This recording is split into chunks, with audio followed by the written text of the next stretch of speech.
అందరికీ praise lord. దేవుని నామానికి మహిమ కలుగును గాక. మీరందరూ బాగున్నారు కదా? మీరు పెడుతున్న ప్రతి ప్రార్థన రిక్వెస్ట్కి అనుదినం మేము ప్రార్థన చేస్తున్నాం. మా ఆశ అంతా ఒకటే, ఎక్కడైతే మీరు తృణీకరించబడ్డారో, ఎక్కడైతే వెలివేయబడ్డారో అదే స్థలంలో నా ప్రభు మీ అందరినీ హెచ్చించుదురుగాక, ఓటములన్నింటినీ విజయముగా నా ప్రభు మార్చుదురుగాక. ఆమేన్. అలాగే థ్యాంక్ యూ ఫర్ లైకింగ్ ఆ వీడియోస్ అండి. Thank you for sharing them.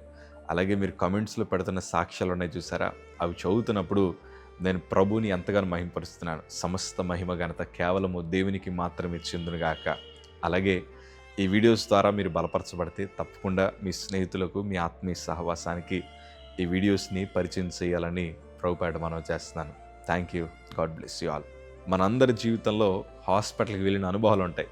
ఎందుకంటే మనందరికీ ఫ్యామిలీ డాక్టర్స్ ఉన్నారు, ఫేవరెట్ డాక్టర్స్ ఉన్నారు.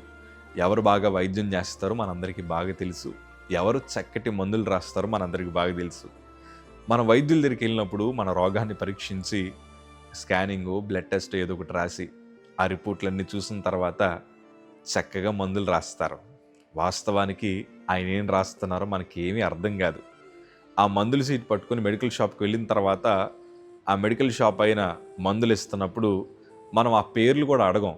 ఆ పైన ఆ షీట్ పైన రాస్తారు, పొద్దున్న వేసుకోవాలి, రాత్రి వేసుకోవాలి, మధ్యాహ్నం వేసుకోవాలని. కేవలం మనకి అది మాత్రమే తెలుసు. ఎన్ని రోజులు వాడాలో తెలుసు, ఎప్పుడెప్పుడు వేసుకోవాలో మాత్రమే తెలుసుకుంటాం. మనం వెళ్ళిన వైద్యుల మీదే మనకంత నమ్మకం అంటే, అయ్యా తల్లి గర్భాన రూపించబడకముందే మనమేంటో తెలిసిన దేవుని మీద మనం ఎంత నమ్మకం ఉంచాలి. దేవుని నమ్ముదాం, ఎందుకంటే మన ప్రభు మనల్ని ఎప్పుడు మోసం చేయడు. దేవుని లేఖన భాగంలో ఇట్లా రాయబడింది. కీర్తనల భాగము 125 కీర్తన 1వ మాట చదవగలిగితే, యెహోవా యందు నమ్మిక ఉంచువాడు కదలక నిత్యం నిలుచు సియోను కొండవలెనుందురు. ఎవరైతే దేవుని మీద నమ్మకం ఉంచుతారో వారు నిత్యము నిలుచు సియోను కొండవలె ఉంటారు.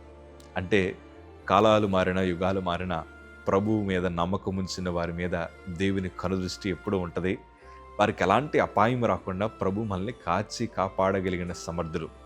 ఒకరోజు దేవుని ప్రవక్త ఏలియాతో ప్రభు మాట్లాడుతుంటారు, అయ్యా నువ్వు ఆ వాగు దగ్గరుండు, నేను నిన్ను కాకుల చేత పోషిస్తాననగానే దేవుని మీద నమ్మకం ఉంచారు. దేవుడు ఆయన నిజంగానే కాకులతో పోషించగలిగారయ్యా. దావీదు దేవుని యొక్క నామమును పట్టుకొని ధైర్యం తెచ్చుకొని దేవుని మీద నమ్మకం ఉంచుకొని బరిలోకి దిగాడు. గొల్లియాతు మీద బలమైన విజయాన్ని దేవుడిచ్చాడు. ఎర్ర సముద్రం ముందర నిలబడగా వారు పడవలు వెతుక్కోలేదయ్యా, దేవుని మీద నమ్మకం ఉంచారు. మోషే నీ కర్రను చాపనగానే ఆయన మాట మీద నమ్మకం ఉంచి కర్ర చాపగా ఎర్ర సముద్రం 2 పాయలుగా మార్చబడింది. ఇశ్రాయేలు ప్రజలు క్షేమకరమైన ప్రయాణాన్ని చేయగలిగారు. అంటే దేవుని మీద నమ్మకం ఉంచితే దేవుడు ఎన్నో గొప్ప విజయాలు మనకు అనుగ్రహిస్తారు. అందుకే వాక్యం అంటది కదా, నమ్ముట మీ వలనైతే నమ్మువానికి సమస్తము సాధ్యమన్నారు. ఈరోజు మనుషులు కొన్ని విషయాలు మీతో చెప్తారు. వైద్యులు వచ్చి అంటారు, అమ్మా నీ రోగం నయమవ్వదు, అయ్యా నీ రోగం నయమవ్వదంటే వారు చెప్పిన మాట కదయ్యా. దేవుని మీద నమ్మకం ఉంచండి, సమస్తము ఆయన తారుమారు చేయగలిగిన దేవుడు. ఉద్యోగం రాదని అంటున్నారా, మనుషుల మాటలు పట్టించుకోకండి, దేవుని మీద నమ్మకం ఉంచండి, దేవుడి కార్యం జరిగిస్తారు. గర్భఫలం రాదంటున్నారా, అయ్యా అవకాశం లేదమ్మా అంటున్నారా, దేవుని మీద నమ్మకం ఉంచండి, దేవుడు ప్రతి పరిస్థితులు తారుమారు చేయగలడు. మా మందిరంలో 20 నుంచి 25 సంవత్సరాల తర్వాత కూడా గర్భఫలం వచ్చిన వారు ఉన్నారు. క్యాన్సర్ రోగులు బాగుపడిన వారు ఉన్నారు. ఉద్యోగాలు లేని వారికి ఉద్యోగాలు వచ్చాయి. వ్యాపార రంగాల్లో స్థిరపడి అంచెలంచెలు ఎదిగిన వారు ఉన్నారు. వారందరి జ్ఞానమును బట్టి కాదు కానీ దేవుని మీద నమ్మకం ఉంచారు. దేవుడు వాళ్ళని విడిచిపెట్టలేదు. దేవుడు వారిని ఉన్నతమైన స్థితిలో పెట్టారు. ఈరోజు ఒక సేవకుడిగా నా మనసారా మిమ్మల్ని దీవిస్తున్నాను. దేవుడి మీద నమ్మకం ఉంచిన వారందరినీ కూడా నా ప్రభు హెచ్చించబోతున్నారు. నూతన శుభవార్తలు ఈ వారంలో మనం వింటున్నాం. దేవుడు ఘనమైన విజయాల చేత మీ కుటుంబాన్ని తృప్తిపరచుదురుగాక.